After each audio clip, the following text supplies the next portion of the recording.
దేవాలయంలో రావి వేప చెట్లు ఎందుకు ఉంటాయో మీకు తెలుసా?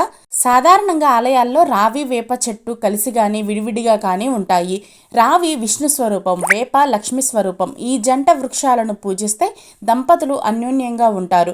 దాంపత్య దోషాలు తొలగి సంతానం కలుగుతుందని పద్మపురాణం పేర్కొంది. రావికి బోధి వృక్షం, అశ్వత్థ వృక్షం అనే పేర్లున్నాయి. పురాణేతిహాసాల్లో రావి చెట్టుకు ప్రాధాన్యత కూడా ఉంది. ఆ చెట్టు నీడను నిలబడడం, నమస్కరించడం, ఆలింగనం చేసుకోవడం వల్ల శని దోషాలు తొలగిపోతాయి. రావి కొమ్మలను యజ్ఞయాగాదుల్లో ఉపయోగిస్తారు. సాధువులు రావి కొమ్మను దండగా చేసుకుంటారు. రావి చెట్టు గాలి ఆరోగ్యానికి చాలా అంటే చాలా మంచిది. గౌతముడు బోధి వృక్షం కింద విశ్రమించిన తర్వాతనే మహాజ్ఞాని అయ్యారు. శ్రీకృష్ణుడు చివరి దశలో ఈ వృక్షం కిందనే ప్రాణత్యాగం చేసి అవతారం చాలించారు.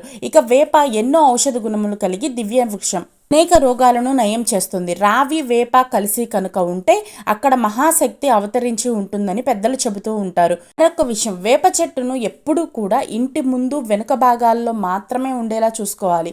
ఇంటికి అటుపక్క ఇటుపక్క ఉండేలా చూసుకోకూడదు. రావి చెట్టును ఇంటి వద్ద అస్సలు నాటకూడదు అంటారు. దీనికి వెనుక ఉన్న రీజన్ ఏంటి అని అంటే, రావి చెట్టు కొమ్మలు విస్తారంగా భూమి లోపలికి చొచ్చుకుపోయి వస్తూ ఉంటాయి. ఇంటి గోడ పరిసరాలు కూడా దెబ్బతింటాయి అని చెప్పేసి ఇంటి వద్ద నాటకూడదు అని అయితే చెప్తూ ఉంటారు. రావి చెట్టు వేప చెట్టు కలిసి ఉన్న దగ్గర మనం ఒక అరగంట సేపు అలా కూర్చొని ఉన్నా కానీ ఆ గాలికి మన లోపల ఉన్నటువంటి అనేక రకమైన మనకు తెలియని వ్యాధులు కూడా నయమైపోతాయి.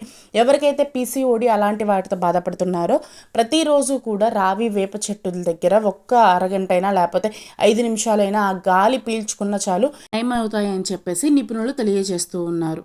ఇలాంటి మరిన్ని వీడియోస్ కోసం మా ఛానల్ని సబ్స్క్రైబ్ చేసుకోండి.